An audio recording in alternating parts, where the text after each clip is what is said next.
las primeras instituciones educativas se remontan a civilizaciones antiguas como Egipto, Grecia y Roma. Por ejemplo, en Egipto nos indica que o nos destaca la Biblioteca de Alejandría, fundada por Ptolomeo en el siglo III, que albergaba más de 1 millón de rollos de papiro y fue un centro de conocimiento de diversas disciplinas. Todos sabemos lo que pasó luego con la Biblioteca de Alejandría, que sucumbió en ese incendio que consumió mucho de lo que fue el conocimiento antiguo.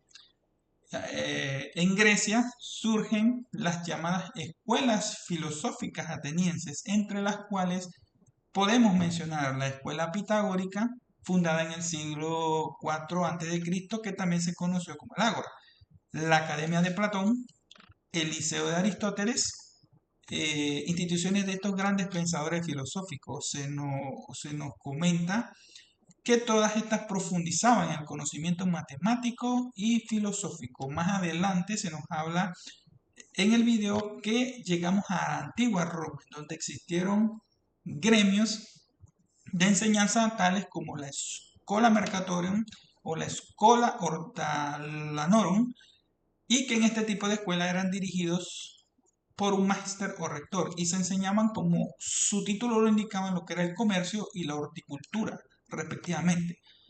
Y se nos subraya también la existencia de escuelas jurídicas donde se impartía el derecho romano, que dicho sea de paso, hay que indicar que es la base del derecho existente de nuestros días.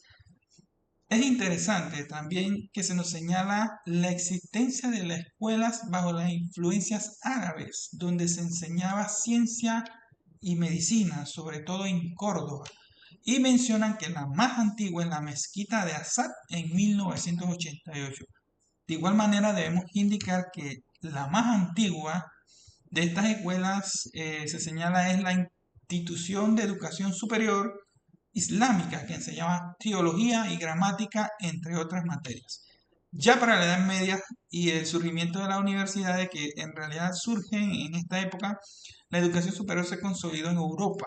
Su base fundamental fue la cultura grecorromana, sobre todo resalta la enseñanza de las abadías y monasterios, así como el surgimiento de las órdenes minoris y las escuelas monascales.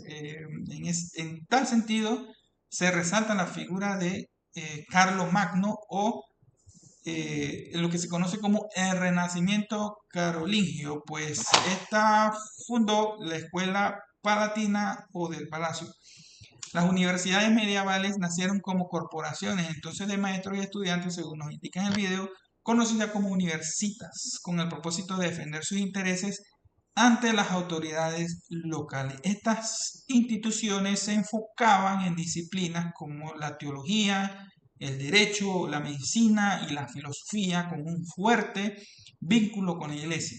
Como se explica, ese surgimiento bueno de los maestros que se empiezan a agrupar en las universitas magistorum, mientras que los gremios de alumnos en universitas scholarum, y del desarrollo de ambos gremios surgen entonces las universidades. Así, las universidades tienen su origen catedrático, que viene de la palabra cátedra, que significaba que era el lugar donde se decía el magisterio. Es donde salen entonces los conceptos de lectio y disputatio, que es la discusión, examen, refutación o aprobación de un tema expuesto. En cuanto a la Edad Media, tenemos ejemplos destacados de instituciones de enseñanza, entre las cuales se incluyen la Universidad de Bolonia en 1088, considerada la universidad más antigua del mundo occidental. La Universidad de París, fundada en el siglo XII, un centro importante de estudio teológico y filosófico. La Universidad de Salamanca en 1218 en España, que fue uno de los primeros de otorgar títulos reconocidos por la Iglesia, y la Universidad de Oxford y luego la Universidad de Cambridge en 1209, que surge en Inglaterra. Surgieron como respuesta a la necesidad de la educación superior. Como aporte sobre el origen de las universidades, podemos mencionar a Antonio de Nebrija, quien escribió la primera gramática castellana. Fue rector estudiante de la Universidad de Salamanca. El proyecto de Colón también se distinguió por la defensa de la dignidad del indio americano. También podemos mencionar a Francisco de Victoria, quien promulgó las leyes de India protectora de los nativos de América. También las primeras alumnas universitarias del mundo, como Beatriz Galindo y Lucía de Medrano. Lucía de Medrano fue la primera mujer catedrática en las universidades. Fue un modelo para las universidades hispanoamericanas. Con el desarrollo de las universidades en el siglo XIII y XIV, crecieron rápidamente por Europa. En Alemania y Países Bajos no tuvieron la misma oportunidad hasta la mitad del siglo XIV. Con la reforma protectora contribuyeron con la expansión de las universidades como la Universidad de Ginebra y otras universidades. Al finalizar el año 1500 funcionaban 79 universidades en Europa y que fue la cuna de las universidades. En Asia, en el siglo XVII, la primera universidad fue la Pontificia y Real de Filipinas. También la Imperial en Tokio en el siglo XIX.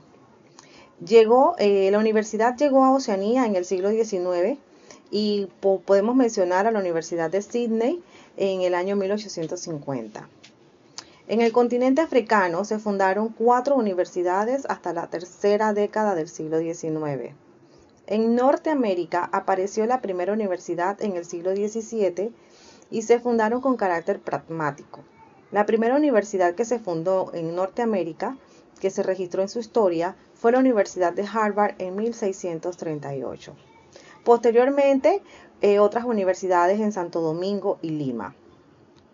Con la postrimería del siglo XVIII se crearon instituciones de educación superior como la Real Escuela de Cirugía, el Real Colegio de Minería y la Academia de San Carlos de Bellas Artes.